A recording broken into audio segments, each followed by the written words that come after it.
निःशब्द वर्ष म्हणजे काय? निःशब्द वर्ष म्हणजे तुम्हाला कळत नाही की काय घडतंय. तुम्ही देवाचा शब्द ऐकत नाही, तुम्हाला काहीच दिसत नाही, कशाचीही जाणीव होत नाही, सैतान तुमची दिशाभूल करतो आणि तुम्ही टिकून राहण्याचा प्रयत्न करत असता. मला खात्री आहे इथे हजर असलेले बरेच लोक अशा प्रकारच्या निःशब्द वर्षांमध्ये आहेत. वचन 2, मग परमेश्वराने मला उत्तर दिले की हा दृष्टांत लिहून काढ, पाट्यांवर ठळकपणे लिही, म्हणजे कोणीही तो वाचून धावत सुटावे, म्हणजे घाईत पुढे जाणाऱ्या कोणालाही तो वाचता यावा. आणि तो म्हणतो, तुमच्या जीवनासाठी असलेला दृष्टांत तुम्ही जपायला हवा. जे काही देववचनातून तुमच्याशी देव बोलतो, जी काही अभिवचनं देव तुम्हाला देतो, ते सगळं तुम्ही आपल्या डोळ्यांपुढे ठेवा, म्हणजे तुम्हाला ते नित्य आणि लगेच पाहता येईल. कारण जगामध्ये इतक्या घडामोडी घडत असतात आणि आपल्यावर सैतानाच्या खोटेपणाचा इतका मारा होत असतो की आपलं डोकं भणभणून जातं. देववचनाशी सहमत नसणाऱ्या इतक्या घटना आपल्या आसपास घडतात की जर आपण देवाने दिलेला दृष्टांत डोळ्यासमोर ठेवला नाही तर आपण तो विसरून जाऊ. आता हे गरजेचं आहे की तुमच्या जीवनासाठी तुमच्या पुढे एखादं ध्येय असावं. प्रत्येकालाच पूर्णवेळ सेवेसाठी पाचारण होत नसतं, पण प्रत्येकालाच एक उच्च पाचारण हे होतच असतं. प्रत्येकाला वाढण्यासाठी पाचारण झालेलं असतं. कदाचित तुमचं ध्येय असेल कर्जमुक्त होणं, तुमचं ध्येय असेल स्वतःमध्ये बदल पाहणं. तुमच्या जीवनात काही गोष्टी या देववचनाविरुद्ध असतील ज्या तुम्हाला बदलायच्या असतील. कदाचित तुम्ही रागीट व्यक्ती असाल, तुमचं ध्येय असेल आनंदी आणि शांत राहून आपल्या जीवनाचा आस्वाद घेणं. आणि कदाचित तुम्हाला अभिनेता किंवा अभिनेत्री बनायचं असेल, किंवा तुम्हाला गायक, उपदेशक बनायचं असेल, किंवा सुवार्तिक बनायचं असेल. तुमचं ध्येय काही असो, मला आशा आहे की तुमच्या जीवनाचं काही ना काही ध्येय तर असेलच आणि तुम्ही ते ध्येय आपल्यासमोर ठेवायला हवं. कारण सैतान स्वप्नचोर आहे. तो नेहमी आपली स्वप्न पायदळी तुडवतो किंवा अशा गोष्टी घडवतो ज्या अकाली जन्मलेल्या गर्भाप्रमाणे निर्जीव असतात, किंवा तो अशी परिस्थिती निर्माण करतो की आपण देवाची वाट न पाहता त्याचीच इच्छा पूर्ण करतो. किती जणांना हे मान्य आहे की देवाची वाट पाहणं खूपदा कठीण असतं, कारण हा दृष्टांत नेमिलेल्या समयासाठी आहे आणि तो शेवटास जाण्यास स्वतःच प्रयत्न करीत आहे. तो फसवावयाचा किंवा निराश करावयाचा नाही. त्यास विलंब लागला तरी त्याची उत्सुकतेने वाट पहा, तो येईलच, त्याला विलंब लागावयाचा नाही. हा दृष्टांत नेमिलेल्या समयासाठी आहे आणि नेमिलेल्या वेळेबाबतीत मजेशीर गोष्ट अशी की कुणालाच ठाऊक नाही ती कधी येईल. या खोल आत्मिक गोष्टी आहेत. हो, नेमलेल्या समयी तो येईलच. हो, नेमलेल्या वेळी तो न चुकता येईल. आपण उत्साहित होतो या विचाराने की आपल्याला देवापासून वचन मिळालंय, पण खरं तर आपल्याला काहीच माहित नसतं की तो नक्की पुढे काय करणार आहे, केव्हा येणार आहे. त्याला वाटतं आपण स्वतःला त्याच्यावर सोपवावं. देवाने तुमच्या मुलाच्या किंवा जोडीदाराच्या जीवनात काम करावं अशी तुमची इच्छा असेल, तुम्हाला वाटत असेल की केव्हा प्रभू, केव्हा, मला कल्पना नाही, केव्हा होईल याची काळजी करू नका. फक्त वाट पाहत असताना आपलं वर्तन नीट ठेवा. हे तुमच्या लक्षात राहावं म्हणून पुन्हा सांगू का मी तुम्हाला? तुमची कोंडी केव्हा फुटेल याची चिंता करू नका, तर वाट पाहताना तुम्ही नीट वागाल याची काळजी नक्कीच घ्या. तुम्ही नक्कीच. देव जे काही करतो त्यामागे त्याचा काहीतरी हेतू असतो. बघा, तो गर्वाने फुगला आहे. वचन 4, त्याचा आत्मा त्याच्या ठाई सरळ नाही, पण धार्मिक तर आपल्या विश्वासाने वाचेल, म्हणजे प्रभूवरील विश्वासाने. जे गर्विष्ठ असतात ते स्वतःच्या इच्छेप्रमाणेच वागतात, जे फार वाईट आहे. आपण बघतो की अब्राहम आणि सारेला देवाने वचन दिलं होतं की त्यांना पुत्र होईल, आणि हे अभिवचन पूर्ण व्हायला त्यांना अपेक्षेपेक्षा जास्त वेळ लागत होता, आणि म्हणून त्यांनी स्वतःच प्रयत्न केला आणि त्यांच्या पदरी पडला इश्माएल, जो त्यांच्या शरीराच्या कर्मांचा पुत्र होता. स्वकर्मांनी देवाबरोबर जर नातं निर्माण केलं तर काय होतं याचं एक ज्वलंत उदाहरण आहे. आणि शेवटी इसहाक आला, जो खरा वचनदत्त पुत्र होता. इश्माएल या नावाचा अर्थ युद्ध आणि इसहाक या नावाचा अर्थ आहे हास्य. तुम्ही आनंद किंवा हास्याने आपल्या जीवनाचा आस्वाद घ्या किंवा आयुष्यभर युद्ध करत राहा, हे त्यावर अवलंबून आहे की तुम्हाला आपल्या जीवनाची सूत्र आपल्या हाती घेऊन स्वतःच्या इच्छेने जगायचंय, की आपल्या जीवनाची सगळी सूत्र देवाच्या हाती सोपवून फक्त देवाच्या इच्छेप्रमाणेच जगायचंय.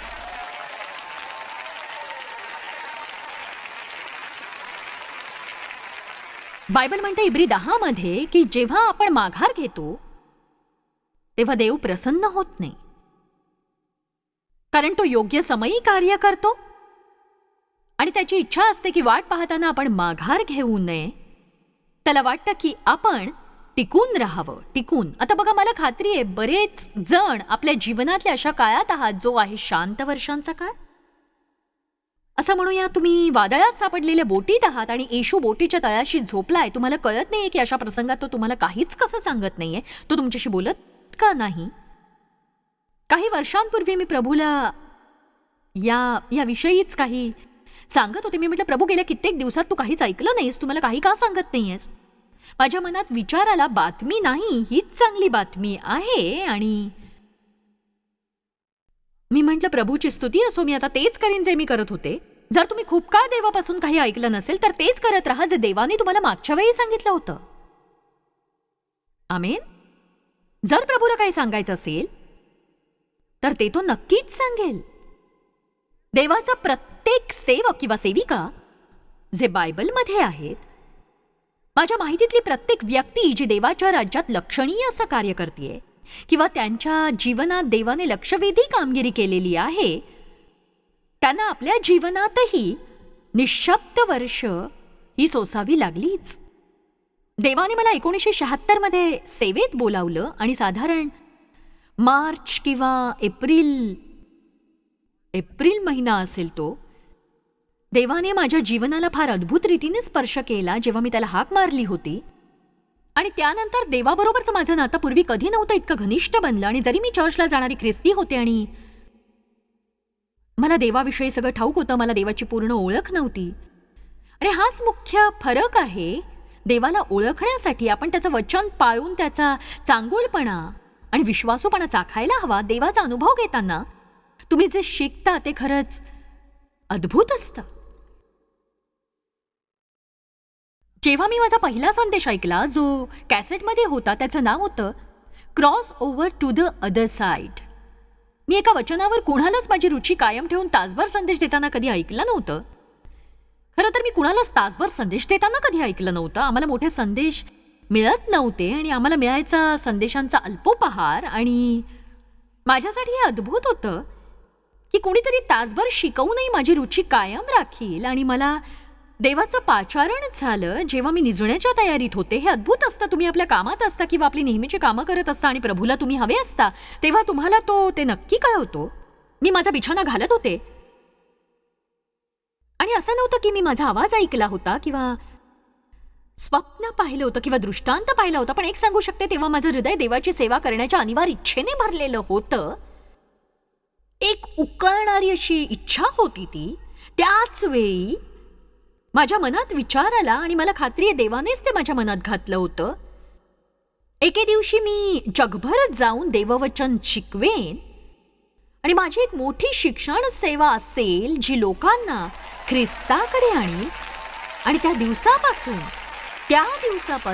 ते या दिवसापर्यंत, ज्याला आता खूप खूप खूप वर्ष झालीत, ती उकळणारी इच्छा मला कधीही सोडून गेली नाही. ती इच्छा मला प्रेरणा देते, इच्छा राज्य करते. तीव्र इच्छेने प्रेरित होऊन आपण काय करतो ते महत्वाचं असतं. म्हणूनच असं म्हणणं मूर्खपणाचं आहे की मला हे करता येत नाही, ते करता येत नाही, मला काहीच करता येत नाही. घर स्वच्छ करण्याची तुम्हाला तीव्र इच्छा झाली की तुम्ही ते नक्कीच स्वच्छ कराल.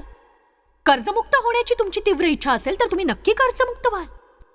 आता हे ऐकून तुम्ही माझ्यावर रागवू नका, कारण मला कुणालाही दुखवायचं नाही. पण व्यायाम करण्याची तुमची तीव्र इच्छा असेल तर तुम्ही तो नक्कीच कराल. नक्कीच. तुम्हाला निरोगी राहण्याची आणि सुडौल शरीर मिळवण्याची तीव्र इच्छा असेल तर तुम्ही ते मिळवालच. आपण सबबींवर जय मिळवायचा आहे, कारण सबबींमुळे आपण फक्त त्या डोंगराभोवती वारंवार फिरत राहतो. आणि नक्कीच मला आश्चर्य वाटतं की त्या तीव्र इच्छेमुळे मी ही सेवा गेल्या 30 वर्षांपासून करतेय. आणि बघा, मला वाटू शकत होतं की या सगळ्या गोष्टी अचानक घडतायत आणि लगेच मला जगभर प्रवास करून सेवा करण्याची संधी मिळेल वगैरे, पण खरं तर 5 वर्ष मी घरगुती शास्त्राभ्यास घेत होते, ज्यामध्ये 20-25 लोक होते. मला माझी पूर्ण वेळची नोकरी सोडावी लागली या सेवाकार्याच्या तयारीसाठी. मला वाटलं देव आश्चर्यकारकरित्या आमची आर्थिक स्थिती सुधारेल, कारण मी हा एवढा मोठा त्याग करतेय. पण 6 वर्ष आम्हाला प्रत्येक गोष्टीसाठी देवावर विसंबून राहावं लागलं. प्रत्येक महिन्याच्या बिलांसाठी सुद्धा चमत्काराची वाट बघावी लागली. हे 1-2 आठवडे नाही, 6 वर्ष चालू होतं. कधी कधी मला काहीही कळायचं नाही, हे सगळं काय चाललंय. मी म्हणायचे की प्रभू, जर तू मला बोलावलंयस आणि मी इतका मोठा त्याग केलाय, तर तू कार्य का करत नाहीयेस. आणि मी खूप रडायचे, माझा धीर खचायचा. थोड्या वेळाने पुन्हा नव्या जोमाने मी उभी राहायचे, कारण मी सांगू शकते की देववचन शिकवायला मी तोंड उघडायचे तेव्हा माझ्या पाचारणाची मला पूर्ण खात्री पटायची. जेव्हा तुम्हाला पाचारण असतं तेव्हा सगळं सोपं होतं. उपदेश करण्यासाठी मी प्रशिक्षण घेतलं नाही, संदेश बनण्याचं मी प्रशिक्षण घेतलेलं नाही, किंवा कुणाचंही मार्गदर्शन मला कधी मिळालेलं नाही. कुठलं विशेष प्रशिक्षण असं मी यासाठी कधीही घेतलं नाही. हे देवापासूनच आहे. आणि एक सांगू, मी तोंड उघडते तेव्हा देवाचं कृपादान माझ्याद्वारे कार्य करतं, आणि हे पाहून इतरांप्रमाणेच मीही थक्क होते. अहो,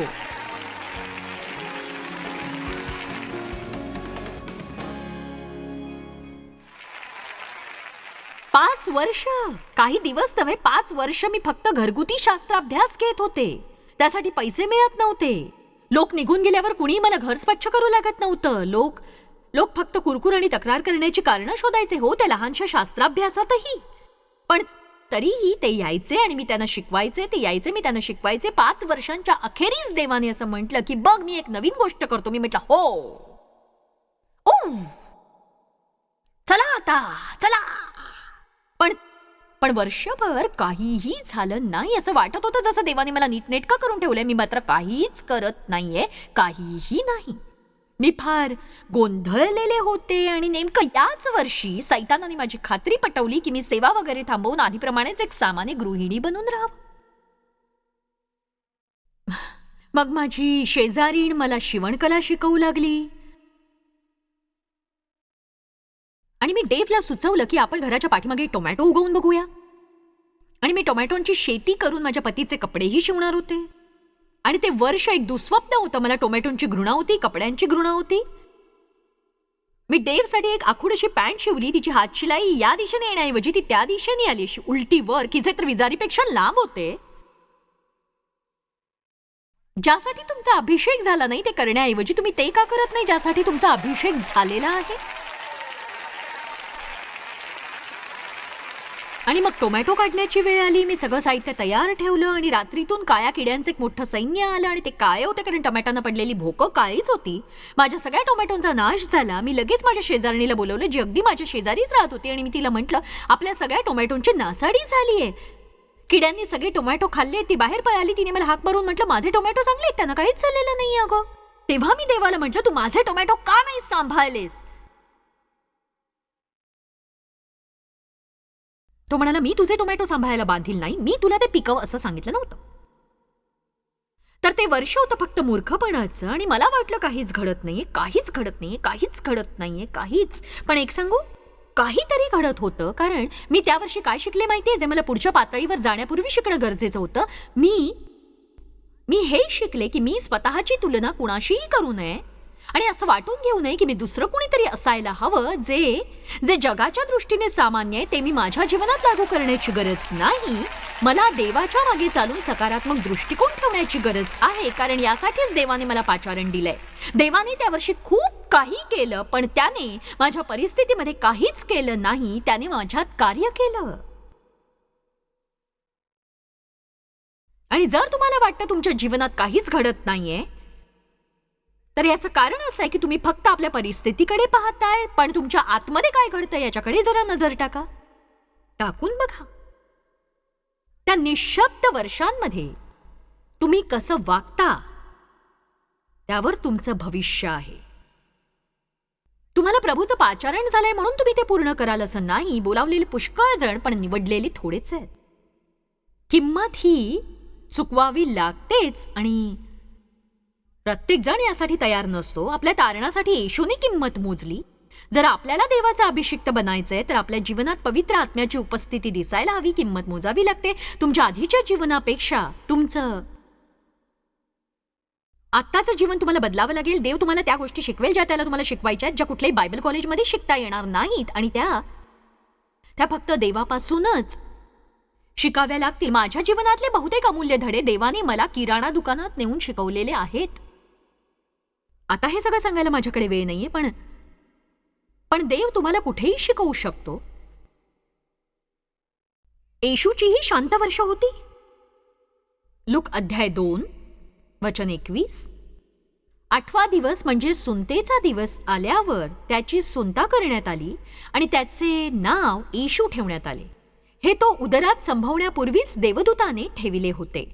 पुढे मोशेच्या नियमशास्त्राप्रमाणे त्यांचे म्हणजे आईचे आणि बाळाच्या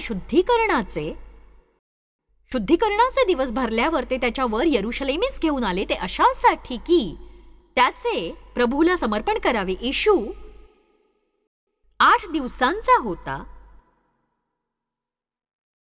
जर तुम्ही वचन 39 वाचलं तर ते म्हणतं की नंतर प्रभूच्या नियमशास्त्राप्रमाणे सर्व काही पुरे केल्यावर ते गालिलातील आपले गाव नासरेत येथे निघून गेले. मी वाचलं लूक अध्याय 2 वचन 39. आता वचन 40. तो बाळक वाढत वाढत बलवान होत गेला व ज्ञानाने पूर्ण होत गेला आणि त्याच्यावर देवाची कृपा होती, म्हणजेच त्याच्यावर देवाची मर्जी होती. तर आपण पाहतो की येशू 8 दिवसांचा होता. आणि ही लक्षणीय गोष्ट आहे की येशू 12 वर्षांचा होईपर्यंत आपल्याला बायबलमध्ये यानंतर येशूविषयी एकही शब्द वाचायला मिळत नाही. आणि बायबल येशूविषयी जे काही सांगतं ते हेच सांगतं की येशू देवाच्या कृपेमध्ये वाढत राहिला. औच. येशू प्रत्येक प्रकारे वाढत गेला. तो ज्ञानाने वाढत होता, शरीरानेही, आत्मिक सामर्थ्यानेही. तो देवाच्या आणि माणसांच्या कृपेत वाढत होता. आणि मग जेव्हा तो 12 वर्षांचा झाला. आता वाचूया वचन 42. तेव्हा ते सणाच्या प्रथेप्रमाणे तिथे गेले आणि मग सणाचे दिवस संपल्यावर ते परत जाण्यास निघाले. तेव्हा तो मुलगा येशू यरुशलेमीत मागे राहिला आणि हे त्याच्या आईबापांना कळले नाही. आणि 3 दिवसांचा प्रवास केल्यावर त्यांच्या लक्षात आले की घरी परतण्याच्या वाटेवर येशू त्यांच्यासोबत नव्हता आणि ते कोणत्याही आईवडिलांप्रमाणे काळजीत पडले आणि ते त्याला शोधत माघारी गेले. आणि जेव्हा तो सापडला तेव्हा ते म्हणाले, वचन 46. मग असे झाले की 3 दिवसानंतर तो त्यांना मंदिरात गुरुजनांमध्ये बसून त्यांचे भाषण ऐकताना व त्यांस प्रश्न करताना सापडला. आणि त्याचे बोलणे जे ऐकत होते ते सर्व त्याच्या बुद्धीवरून आणि उत्तरांवरून थक्क झाले. त्याच्या जीवनावर आधीपासूनच देवाचा हात होता. त्याच्या जीवनावर आधीपासून पवित्र आत्म्याचा अभिषेक होता. त्याच्या बुद्धीवरून आणि उत्तरांवरून ते सर्व थक्क झाले. वचन 48 बघूया. त्याला तेथे पाहून त्यांना आश्चर्य वाटले आणि त्याची आई त्याला म्हणाली, बाळा, तू आमच्याबरोबर असा का वागलास? पहा, तुझा बाप आणि मी कष्टीहून तुझा शोध करीत आलो. आम्ही तुझ्यासाठी काळजीत होतो. तो म्हणाला, तुम्ही माझा शोध करीत राहिला हे कसे? माझ्या पित्याच्या घरात मी असावे तुमच्या ध्यानात आले नाही काय? म्हणजे मी माझ्या पित्याच्या कामात रमलो होतो. आता बघा, इथे आणखी एक गोष्ट अद्भुत वाटते. प्रभू येशूचं वय काही पित्याच्या कामात रमण्याचं नव्हतं, कारण ते त्याला घरी घेऊन गेले आणि त्यानंतरची 18 वर्ष तो तिथेच राहिला. आणि बायबल असं म्हणतं की तो वाढत गेला. बघा, आत्ताची जबाबदारी तुम्हाला घ्यावीशी वाटते ती घेण्यात काही गैर नाही. तुम्ही ती सहजपणे घेऊ शकता जेव्हा तुम्हाला देवाचं पाचारण होतं किंवा जी जबाबदारी देव तुमच्यावर सोपवतो त्या जबाबदारीने भारून जाऊन तुम्ही ते घेऊ शकता. पण देवाच्या इच्छेविरुद्ध काही करू नका. दैहिक इच्छांवर ताबा मिळवा. प्रत्येक गोष्ट देवाच्या वेळेत करा. मला नेमकं काय सांगायचं ते समजतंय का तुम्हाला? अवेळी जन्म घेणं हे फारच सोपं असतं, किंवा निराश होऊन वस्तू इकडे तिकडे फेकून देऊन माघार घेणंही सोपं असतं. एक सांगू का मी तुम्हाला? माघार घेण्यासाठी विशेष कौशल्य लागत नाही. कोणीही ते करू शकतं. पण तुमच्या जीवनात पवित्र आत्म्याचं सामर्थ्य आहे ज्यामुळे तुम्ही तग धरून राहू शकता आणि असामान्य गोष्टी करू शकता. आता बघा, तुम्हास त्या 2 शब्दांमधल्या गोष्टी पाहण्यासाठी काही गोष्टींमधून जाण्याची नितांत गरज आहे. आणि वचन म्हणतो तो वाढत गेला, पण बघा, वाट पाहण्यामागील यातना या समजण्याच्या पलीकडच्या असतात. पित्याच्या कामाविषयी प्रभूला असलेली उत्सुकता आपल्या समजण्या पलीकडची आहे. पण तरीही तो आपल्या आईवडिलांसोबत नासरेथास गेला. वचन 51 म्हणतं, आणि तो त्यांच्या बरोबर खाली नासरेथास गेला. आणि मला हे आवडतं, आणि तो सवयीनुसार त्यांच्या आज्ञेत राहिला. बघा, देवाने आपल्याला इतर कुणावरही अधिकार देण्यापूर्वी आपण सध्या आहोत त्या अधिकाराखाली कसं राहायचं याची स्वतःला सवय करून घेतली पाहिजे, आणि प्रत्येकानेच ते शिकायला हवं. आता मी इथे येऊन तुमच्याशी काही बोलणार आहे, कारण मला काय म्हणायचं ते तुम्हाला चांगलं कळेल.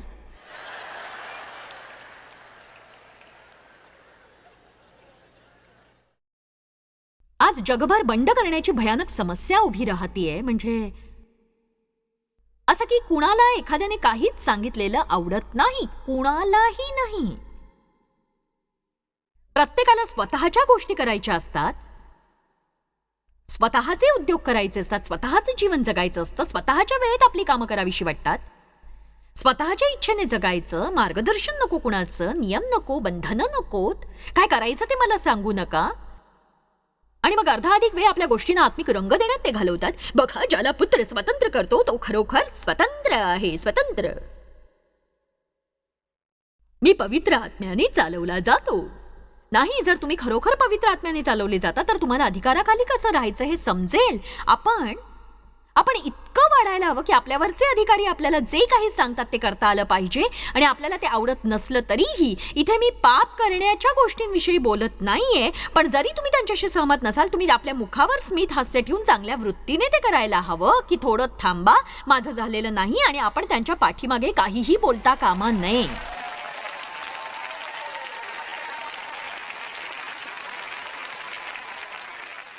मी जरा निवांत बसून आईच्या मायेने तुम्हाला 4 गोष्टी सांगते.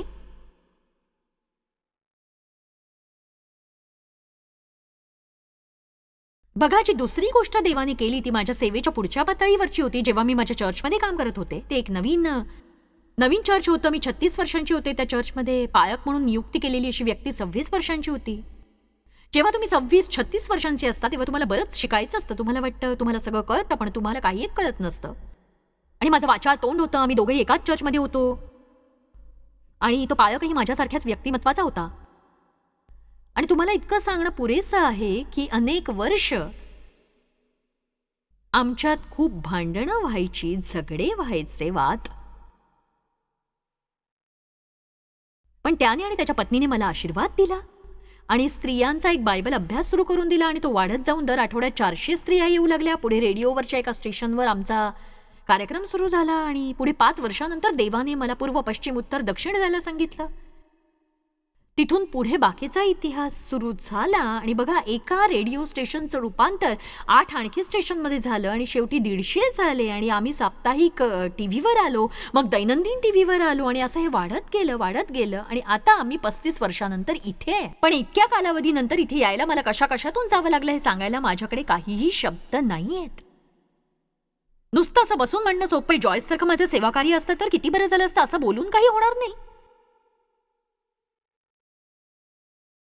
त्या स्त्रीसारखी मी सडपातळ असते तर किती बरं झालं असतं. नुसतं बोलून तुम्ही सडपातळ होणार नाही आहात. मला खरोखर असं वाटतं की मी 71 वर्षांची असेन तेव्हा डेव सारखंच मी दिसायला हवं. सदिच्छांमुळे त्याला हे मिळालेलं नाही. गेल्या 50 वर्षापासून तो मेहनत घेतोय, तो प्रमाणात जेवतो, तो आनंदी असतो, तो चिंता करत नाही, तो इतरांना मदत करतो. जितकं अधिक तुम्ही देवाच्या आज्ञेप्रमाणे वागता तितकं अधिक तुम्ही देवाच्या दृष्टीने सुंदर होता.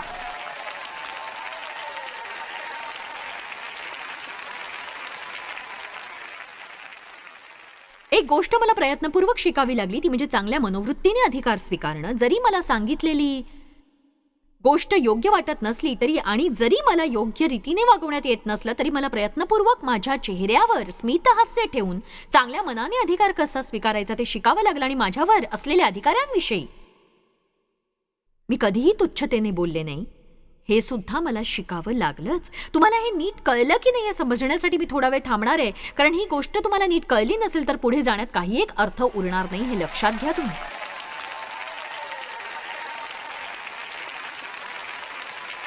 किती जण अशा अधिकाऱ्यांखाली काम करताय ज्यांच्याशी तुमचं पटत नाही किंवा तुम्हाला काम करणं खरंच कठीण जात आहे, सांगा मला. ठीक आहे, आता बघा, तुम्ही अशा ठिकाणी असाल जिथे तुम्हाला वाईट रीतीने वागवलं जात आहे. एक सांगू, देव तुम्हाला यातूनही शिकवेल. वाईट वागणूक मिळाल्यावर कसं वाटतं हे तो शिकवेल. म्हणजे जेव्हा तुम्ही अधिकार पदावर जाल तेव्हा इतरांना तुम्ही वाईट वागणूक देणार नाही कधीही.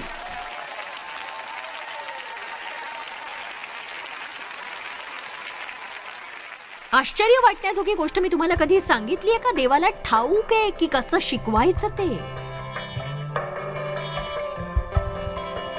मी तुम्हाला उत्तेजन देऊ इच्छिते की तुमची भविष्यासाठी असलेली स्वप्न आणि आशा कधीही सोडू नका. जरी तुम्हाला आपल्या अपेक्षेपेक्षा अधिक काळ थांबावं लागलं तरीही तुम्ही विश्वास ठेवा की देव कार्य करतोय आणि त्याला योग्य वेळ नक्कीच ठाऊक आहे.